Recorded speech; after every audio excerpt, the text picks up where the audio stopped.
দেখেছি, বিএনপি দেখেছি, আর কোনটা? জাতীয় পার্টি দেখেছি। আওয়ামী লীগ 21 বছর দেশ শাসন করেছে, বিএনপি করেছে 15 বছর, এরশাদ সাহেব করেছে 9 বছর, আর সামরিক আইন ছিল প্রায় 9-10 বছরের মতো। এই 54 বছর দেশ শাসন হয়েছে।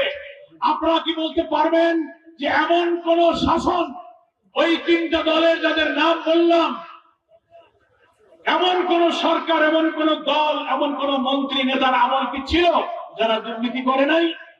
প্রত্যেকটি সরকারের মধ্যে প্রত্যেকটি আমলে দুর্নীতিতে তারা ছেয়ে গিয়েছিল, দুর্নীতিতে চ্যাম্পিয়ন হয়েছে।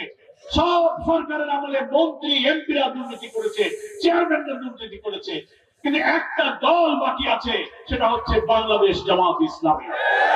আমরা এদেশে 79 সালের পর যে কয়েকটা গ্রহণযোগ্য নির্বাচন হয়েছে